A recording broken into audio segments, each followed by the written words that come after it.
குந்தணும்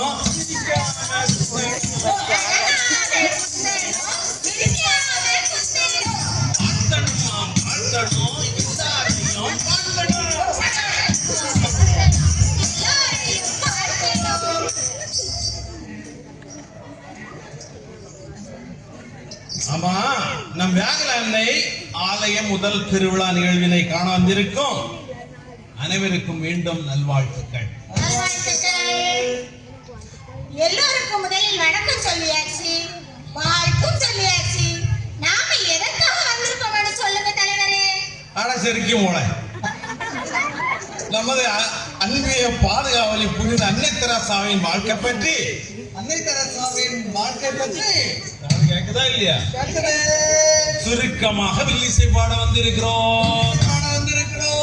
சரி சரி, சீக்கிரம் ஆரம்பிங்க தலைவரே.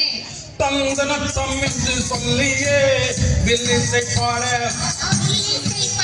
வந்தருள்வாள் தெய்வத்தாயே.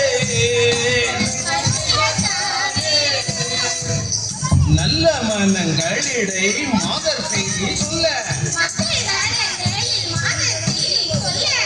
மக்கள் மனங்களில் மாதர் செய்தி சொல்ல,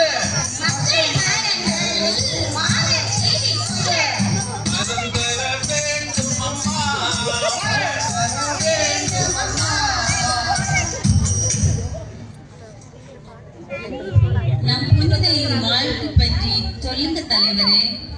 கருணை தேவதையாக உயர்ந்து விட்ட அன்னை தெரசா அல்போனியா நாட்டில் உள்ள ஸ்கோப்சே என்ற இடத்தில் 1910ஆம் ஆண்டு ஆகஸ்ட் 26ஆம் தேதி நிகோலா போவாதிய தம்பதியருக்கு கடைக்குட்டி மகளாக பிறந்தார். கடைக்குட்டியா? அது என்ன தலைவரே? கடைக்குட்டி என்றால் நீ அதுதான் நான் அன்னைக்கே சொன்னேன், தமிழ் பாடத்தை ஒழுங்கா படிச்சுட்டு வரணும்னு சொல்லிட்டு. உனக்கு கடைக்குட்டின்னு கூட தெரிய மாட்டேங்குது. கடைக்குட்டின்னு சொன்னா நம்ம வீட்டுல பிறந்த இளைய மகள் என்பதாகும்.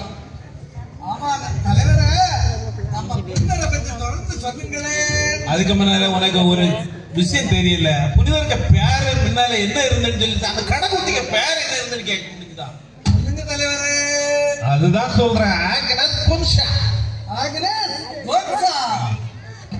நம்ம புனிதரை பற்றி சொல்றேன், கேளுங்க. அன்னை தெரசா கதைய கேளு தாக்குலவே, கேட்டால்தான் தங்காதது உங்க மனமே. ஆமா உங்க மனமே. ஆமா தலைவரே, ரொம்ப சோகமா பாடுறீங்களே. அப்படி அன்னையின் வாழ்க்கையில் என்னதான் நடந்தது சொல்லுங்களேன்.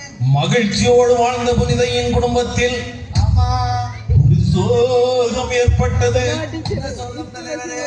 அவரது வயதில் 8வது வயதில் அவரது தந்தை இறைவனால் அழைத்துக் கொள்ளப்பட்டார். அவரது தந்தையின் மரணத்துக்கு பிறகு அவரது தாயால் நற்குணங்கள் கூறி வளர்க்கப்பட்டார்.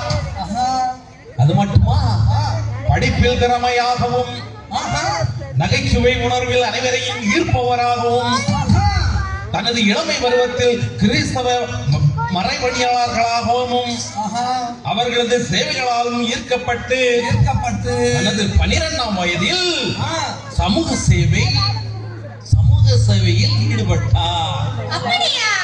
12 வயதிலேயே சமூக சேவை செய்தாரா? சமூக சேவைனா என்ன தலைவரே? அது தெரியாதா? இந்த ரோடு போடுதல், மரங்கள் வெட்டுதல் போன்றவை தானே தலைவரே. அதுதான் நான் உன்கிட்ட முதல்லயே சொன்னேன், ஒழுங்கா நீ அங்கத்துக்கு போனன்னு சொல்லிட்டு கேட்டியா? மரியாதை போறது கிடையாது. இந்த பக்கத்துல இருக்கிற வின்சென்ட் பார்லையும் க்ளோஸ் பண்ணிட்ட. அது சரி. என்ன சேவையை பற்றி கொஞ்சம் நான் சுருக்கமா சொல்றேன். ஏழை எளியவருக்கு ஊடல் ஊனமுற்றவருக்கு அனைவருக்கும் மாணவர்களுக்கு உதவி செய்து வந்ததோடு தேவாலயங்களை பெருக்கி சுத்தம் செய்தார்கள் அன்னை தெரசா. மருத்துவமனைகளுக்கு சென்று நோயாளிகளை சந்தித்து அவர்களுக்கு மருந்தும் கொடுத்து வந்தாங்க. அது மட்டுமா இனிமையான வார்த்தைகளை பேசி